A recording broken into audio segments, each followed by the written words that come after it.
চাঁপাইনবাবগঞ্জের আম উৎপাদন শুধু স্বাদেই নয়, অর্থনীতিতেও রয়েছে অবদান।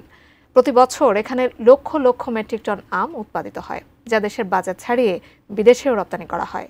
বৃহস্পতিবার থেকে শুরু হয়েছে এদের টানা 10 দিনের ছুটি।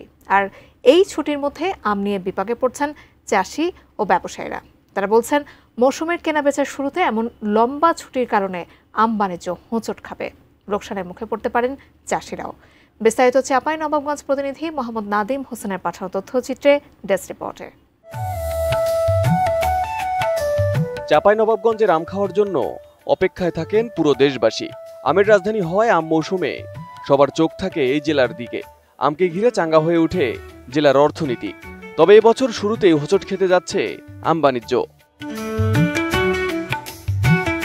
দীর্ঘ ছুটির কারণে ঢাকা, চট্টগ্রাম, সিলেট সহ বিভিন্ন এলাকায় আম পাঠানো বন্ধ হয়ে গেছে। এতে পরিপক্ক আম নিয়ে বিপাকে পড়েছেন চাষিরা। তারা বলছেন, স্থানীয় বাজারে বাধ্য হয়েই কম দামে আম বিক্রি করতে হচ্ছে। এবার ঈদের ছুটি, লম্বা ছুটি আসলে, এই জন্য আমরা যারা সরাসরি ভোক্তাদের কাছে আম দেই, ঢাকাতে পাঠাই, তাদের জন্য একটু সমস্যা হলো। আমরা আম দিচ্ছি, বাট আমাদের যেহেতু খরচ ফি বছর বাড়ছে 25 থেকে 30%, ওই অনুযায়ী আমরা আমের দাম এখন পর্যন্ত পাইনি। ঈদ হওয়ার কারণে আমরা আম 1500, 1600, 1800 তাও নিতে চাচ্ছে না।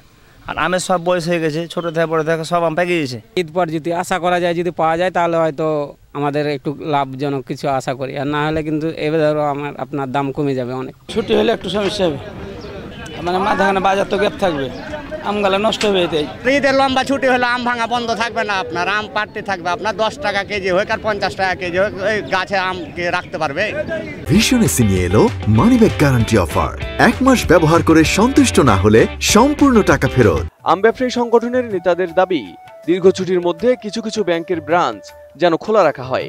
এতে কিছুটা হলেও বেচাকেনা হবে এবং আম চাষিরা তাদের লোকসান এড়াতে পারবে। এই ছুটিতে এইটা কিন্তু খিরসাপাত আমের কিন্তু মেইন সিজন। এই সময়টায়, এই মুহূর্তে যদি টানা 10 দিন ব্যাংক বন্ধ থাকে, তাহলে আমার কাছে মনে হচ্ছে যারা কৃষক আছি আমরা কিন্তু প্রত্যেকেই ক্ষতিগ্রস্ত হব। কারণ ব্যাংকিং সুবিধা না থাকলে কিন্তু আসলে ক্রেতা পাওয়া যায় না বাজারে, এবং ক্রেতা না থাকার কারণে কিন্তু আমের দর পতন হয়ে যেতে পারে। তো সরকারের নীতি নির্ধারক যারা আছে তাদের কাছে আবেদন করব যেন চাঁপাইনবাবগঞ্জের জেলার যে এলাকায় আমের বাজারগুলো আছে, সেই এলাকার ব্যাংকগুলো যেন খোলা থাকে, একটা বিশেষ ব্যবস্থায় যেন ব্যাংক খোলা রাখা হয়। না হলে কিন্তু যারা আমরা চাষি আছি প্রত্যেকেই কিন্তু আমরা ক্ষতিগ্রস্ত হয়ে যাব। কৃষি বিভাগ বলছে, এবার চাঁপাইনবাবগঞ্জে 37,504 হেক্টর জমির আম বাগান থেকে উৎপাদন লক্ষ্যমাত্রা ধরা হয়েছে 3,86,500 মেট্রিক টন। ঈদের ছুটির মধ্যে আম পরিপক্ক হওয়ায় কিছুটা সমস্যার মধ্যে পড়তে হবে চাষিদের। যদিও ঈদের আগে ও পরে কয়েকদিন আম না নামানোর পরামর্শ দেওয়া হয়েছে চাষিদের। ঈদের দিনকে কেন্দ্র করে কিছু আমের ব্যবহার বা ভোক্তাদের চাহিদা কিছুটা কম থাকবে। এই জন্য আমরা অবশ্য কৃষকদের পরামর্শ দিচ্ছি যে যাতে ঈদের আগেই যাতে তারা আম সংগ্রহ করে তারা যাতে ভোক্তার কাছে পৌঁছায়। আর আরেকটা হচ্ছে যে ঈদের পরে আমাদের যদিও ছুটি থাকবে, কিন্তু তারপরে হয়তো ভোক্তাদের মধ্যে এত চাহিদার অভাব থাকবে না ঈদের 1 দিন বা 2 দিন পরে। তবে ঈদ পার হলে হয়তো তারা আবার সংগ্রহ করতে পারবে।